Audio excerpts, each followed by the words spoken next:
सीमा शर्मा। दिल्ली प्रदेश महिला विंग द्वारा पहलवानों के समर्थन में दिल्ली प्रदेश राष्ट्रवादी कांग्रेस पार्टी के कार्यालय में एक कैंडल मार्च का आयोजन किया गया। कैंडल मार्च का उद्देश्य देश की जनता को पहलवानों के प्रति हो रहे अन्याय के प्रति जागरूक करना था। राज्यसभा सांसद फौजिया खान ने कहा कि वे 28 मई को पहलवानों के साथ हुए दुर्व्यवहार से हताश है। वह पहलवानों जिन्होंने समय समय पर हमारे देश का नाम देश और विदेशों में रोशन किया है, उनके साथ अपने ही देश में इस प्रकार का दुर्व्यवहार निंदनीय है।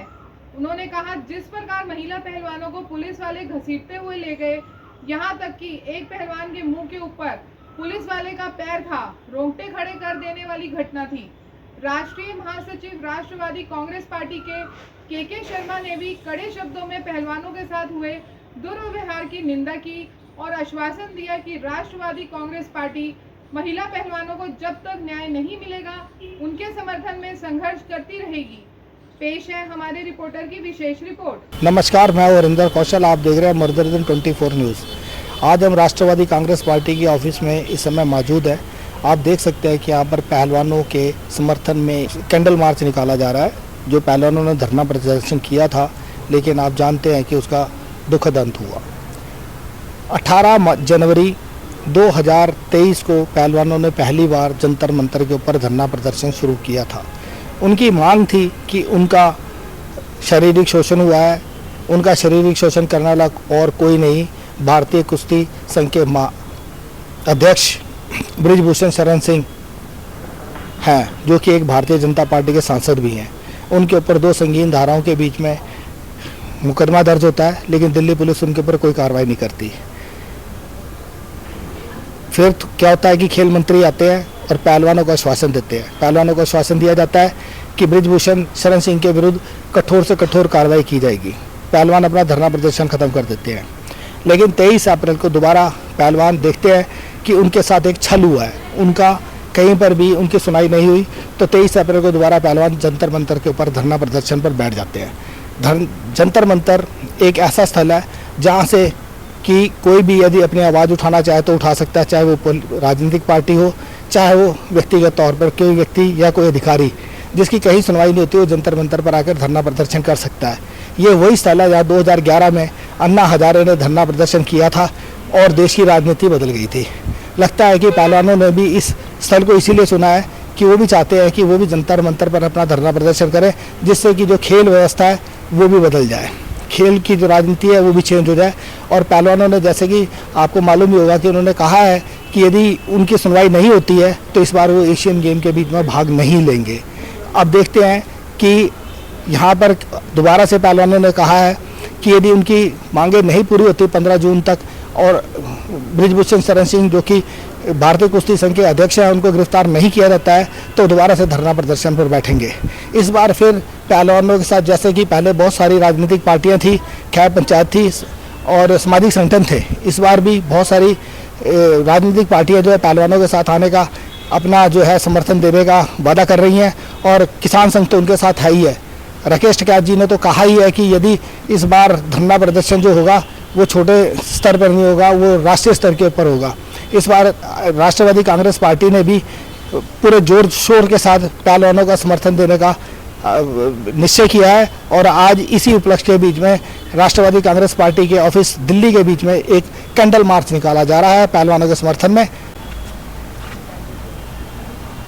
अभी हमारे साथ राष्ट्रवादी कांग्रेस पार्टी के कार्यालय में के शर्मा जी, राष्ट्रीय जनरल सेक्रेटरी हैं, जो कि राष्ट्रवादी कांग्रेस पार्टी के। अभी हम इनसे जानते हैं कि आज यहाँ पर एक कैंडल मार्च का आयोजन किया गया। जैसे कि आप सभी लोग जानते हैं कि पहलवान 3 बार जंतर मंतर पर अपनी डिमांड्स को लेकर बैठे हैं। पहली बार 18 जनवरी को बैठे थे, दूसरी बार 23 अप्रैल को बैठे थे, लेकिन 28 मई को क्या होता है, एक घटनाक्रम होता है कि उनको ज़बरदस्ती वहाँ से उठा दिया जाता है। और अब दोबारा से पहलवानों ने, जब उनकी कहीं पर भी कहीं सुनाई नहीं हुई, दोबारा उनकी मांगें पूरी नहीं की गई, तो उन्होंने दोबारा से घोषणा की है कि यदि सरकार 15 जून तक भारतीय कुश्ती संघ के अध्यक्ष बृजभूषण शरण सिंह को गिरफ्तार नहीं करती है तो दोबारा से धरना प्रदर्शन पर बैठेंगे। आज उसी में देख सकते हैं कि राष्ट्रवादी कांग्रेस पार्टी के कार्यकर्ताओं में एक भारी रोष है। आज उसी को लेकर यहाँ पर एक कैंडल मार्च किया गया। अब हम शर्मा जी से जानते हैं कि इनकी क्या रणनीति रहेगी। हाँ जी सर। देखिए, हमारे को बड़ी आज इस बात का फैसला किया गया पूरे देश के अंदर, हाँ जी, आदरणीय डॉक्टर फौजिया खान साहिबा जो हमारी सांसद हैं राज्यसभा की और सम्मानित नेता हैं, आपके आह्वान पर महिला पहलवानों के हक में पूरे देश के अंदर आज कैंडल मार्च हो रहा है। अच्छा, हाँ, केवल ये दिल्ली में ही नहीं बल्कि पूरे देश के अंदर हो रहा है। और हमारे नेता माननीय शरद पवार साहब की, सबकी, राष्ट्रवादी कांग्रेस पार्टी की, और ये नीति है कि जो बेटी बचाओ बेटी पढ़ाओ का जो नारा है, जो लोग लगा रहे थे वो दोगली बात कर रहे थे। आज वो बेटियों के वो इंसाफ दिलाने में परेशान है, वो इंसाफ के 2 शब्द बोलने में परेशान है। राष्ट्रवादी कांग्रेस पार्टी अपने देश की बहनों के साथ, बेटियों के साथ मजबूती के साथ खड़ी हुई है और उनको ही सपोर्ट देने के लिए आदरणीय डॉक्टर फौजिया खान साहिबा के नेतृत्व में पूरे देश के अंदर ये कैंडल मार्च निकाला जा रहा है और दिल्ली के अंदर भी ये निकाला गया है। हम लोग पूरे तरीके से, हमारे नेता माननीय पवार साहब और आदरणीय सुप्रिया सुले जी, सब लोग प्रतिबद्ध हैं पहलवानों के साथ, और 15 जून तक अगर उनको न्याय नहीं मिला तो उनकी जो भी रणनीति होगी उसमें एनसीपी भी उनके साथ रहेगी। मैडम, जैसे कि आपने देखा कि ब्रिजभूषण शरण सिंह के ऊपर 2 संगीन धाराओं के बीच में मुकदमा दर्ज हुआ, लेकिन उन्होंने पूरी कोशिश की कि उसके ऊपर उनके ऊपर से पास को हटाया जाए, और दिल्ली पुलिस जो है उनके किसी प्रकार की कार्रवाई करने के लिए तैयार नहीं है। यहाँ तक कि दिल्ली पुलिस ने जो अभी निर्णय लिया है कि वो जितने भी देशों में पहलवान गई हैं वहाँ से सीसीटीवी फुटेज मंगवा रही है। क्या ये पॉसिबल हो पाएगा? वहाँ से सीसी फुटेज मिलेगी क्या इनको? ये बहुत अफसोसनाक हालात हैं कि महिलाएं अगर न्याय मांगने जाती हैं तो हमने सुना था कि पुलिस स्टेशन में उनकी कंप्लेंट्स रजिस्टर नहीं होती हैं, लेकिन आज पूरा देश खुली आंखों से देख रहा है कि जो महिला पहलवान जिन्होंने देश को इतना बड़ा सम्मान ला के दिया ओलंपिक्स के ज़रिए, वर्ल्ड कप के ज़रिए, कॉमनवेल्थ के गेम्स में, ऐसी महिलाओं को भी न्याय नहीं मिलेगा हमारे देश में, ये चित्र तो हमने आज तक नहीं देखा। इतिहास में पहली बार हम देख रहे हैं कि इतनी उनको संघर्ष करने की नौबत आ रही है, और पुलिस के ज़रिए जिस तरह से उनको भगाया गया, उन पर अत्याचार किए गए। हमने देखा कि एक महिला पहलवान के मुंह पे एक पुलिस वाले का जूता है।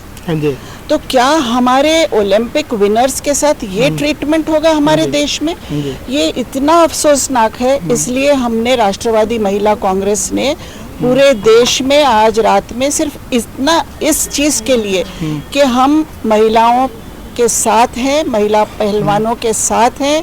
अगर कहीं भी इनका किसी भी तरीके से शोषण हो रहा है, अगर वो न्याय की आवाज़ उठा रहे हैं तो उनको न्याय मिलना चाहिए। इसके लिए हम सब मिलके पूरे देश में कैंडल मार्च कर रहे हैं।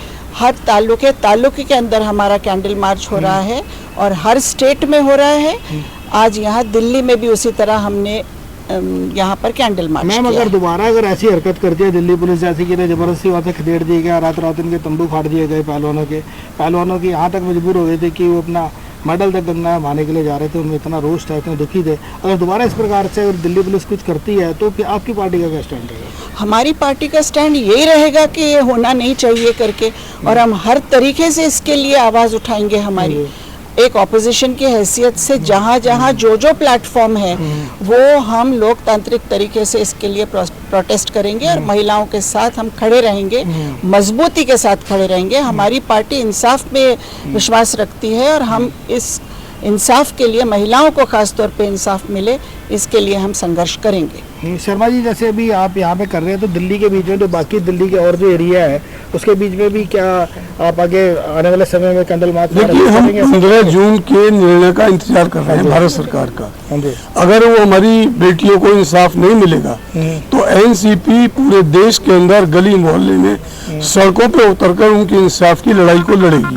ये हम लोगों का फैसला है। डॉक्टर साहब, जैसे जो आपने देखा है कि चलो ये तो महिला पहलवानों की बात है कि महिला पहलवानों का शोषण हो रहा है, यहाँ पर एक दिल्ली सरकार एक संस्था चलाती है, दिल्ली सिविल डिफेंस। वहाँ पर बहुत सारी ऐसी महिलाएं जिनके साथ उनका शोषण हो रहा है। आज कुछ महिलाएं यहाँ पर भी आई हैं, तो क्या आप उन लोगों के लिए आवाज़ उठाएंगे? सिर्फ आपकी आवाज़ पहलवानों तक ही रहेगी? देखिए, क्यों नहीं उठाएंगे, और आवाज़ हम लोग उठाते रहे हैं। इनफैक्ट हमने अपनी पार्टी की तरफ से भी कार्यक्रम आयोजन किए हैं, सेल्फ डिफेंस के। दिल्ली पुलिस के साथ भी हमने कई कार्यक्रम करे हैं। तो पर देखिए, मतलब आप आज सवाल तो ये कि इतने लोगों के जो इस तरह के आज हमारे जो मेडल जीत के लाए, उनके साथ ये हो रहा है तो बाकी लोगों के साथ क्या होता है। तो हम लोग का एक इनफैक्ट राष्ट्रवादी महिला कांग्रेस का एक मिशन 1 for 1 हमारा एक कार्यक्रम भी है क्राइम अगेंस्ट वुमेन के लिए, मैम के द्वारा स्टार्ट किया गया है, डॉक्टर फौजिया खान मैम की अगुवाई में स्टार्ट किया है हमने राष्ट्रवादी, जिसमें कि हम लोग 1 विक्टिम एंड 1 कार्यकर्ता। तो हम लोग शुरू से उन केसेस को फॉलो करते हैं till last, till there rehabilitation, है ना, जो भी है। तो हम लोग जरूर उठाएंगे। एंड जो आज हो रहा है देश में बहुत दुर्भाग्यपूर्ण है। आज जो एक्यूज्ड हैं वो विक्टिम को कहते हैं कि आप अपना नार्को टेस्ट दो। तो इस तरह की चीज़ें हमने तो कभी देश में सुनी नहीं आज तक। एंड मतलब बहुत महिला जो कैमरा लेके तो साथ घर से निकलेगी नहीं। जी बिल्कुल, आप देखिए ना किस तरह की बात है ये। ड्राइवर अगर आपसे मिसबिहेव करता है बिल्कुल, तो आप ये तो कहेंगे नहीं ना कि भाई आप कैमरा ऑन कर लो, सबूत दो। तो यार ये तो सोचने वाली बात है। ये तो मतलब बहुत ही दुर्भाग्यपूर्ण है। और 15 तारीख के बाद हम लोग, जैसा कि हमारे सीनियर लीडर्स ने आपको बोला ही है, 2011 के बीच में अन्ना हजारे जंतर मंतर पर बैठे थे और उन्होंने जो वहाँ से आंदोलन किया था, उस आंदोलन से भारत की जो है राजनीति की तस्वीर बदल गई थी। क्या आपको लगता है कि जो पहलवानों ने चुना है जंतर मंतर पर धरना प्रदर्शन कर रहे हैं, क्या इनके धरना प्रदर्शन से भी देश की जो खेल की राजनीति है, खेल की जो तस्वीर है बदलेगी? नहीं, देश की जनता खुली आंखों से देख रही है तो बदल तो आएगा। नाइंसाफी जहाँ भी होगी, लोग कैसे चुपचाप, आज लोग भले ही चुपचाप बैठे हैं लेकिन अगर वो देखेंगे कि हमारी न्याय व्यवस्था बिल्कुल ही खत्म हो रही है तो लोग तो इसके बारे में जवाब देंगे। और जिस तरीके से देना है लोकतांत्रिक तरीके से, जब उनका समय आएगा इस सरकार को बाहर करने का, तब लोग। अभी पहलवानों ने कहा है कि यदि उनकी डिमांड 15 जून तक नहीं मानी जाती है तो एशियन गेम में भाग नहीं लेंगे, तो इसका क्या असर पड़ेगा? पर तो असर पड़ेगा ही पड़ेगा। अगर खेल के और खिलाड़ी भी आगे आते हैं तब असर पड़ेगा, अगर वो अकेले ही पड़ जाते हैं तो असर नहीं पड़ेगा। आप ये भी तो सोचिए, कहीं ना कहीं तो खिलाड़ियों को और बुलंद आवाज़ करनी चाहिए कि वो लोग भी आगे आए। बाकी ये है कि सबसे बड़ी दुर्भाग्य वाली बात ये है कि जिन्होंने खून पसीना एक करके स्वर्ण पदक लेकर आए देश के लिए, उन लोगों की सुनवाई नहीं हो रही है, उन लोगों की बात नहीं। आज जो ये कैंडल मार्च किया गया है, मैं इस कैंडल मार्च के आज होने से ये कहना चाहती हूँ, खास करके उन लोगों के लिए जो कि आज के टाइम के अंदर ये चीज़ें मांग रहे हैं कि दिल्ली पुलिस हमें वीडियो भेजे। देखिए, जब भी कभी इस तरह के धरने प्रदर्शन होते तो सबसे पहले तो दिल्ली पुलिस के खुद ही लोग जो उनके कर्मचारी हैं वो वहाँ वीडियोग्राफी कर रहे होते हैं। तो इस वीडियोग्राफर जो वहाँ पे उनका होता है, तो उसके बावजूद फिर आप बाहर के लोगों से ये चीज़ें मांग रहे हैं। आज के टाइम में सोशल मीडिया के अंदर अगर हम देखें, फेसबुक के अंदर, व्हाट्सएप के अंदर, अगर हम और भी अगर ट्विटर के अंदर देखें, तो जगह जगह ये वीडियो निकल रहे हैं। तो अभी ये तो एक मजाक बन के चल रहा है कि दिल्ली पुलिस कहती है कि आप हमें वीडियो दीजिए, हमें प्रोवाइड कराइए। से लेके आई गई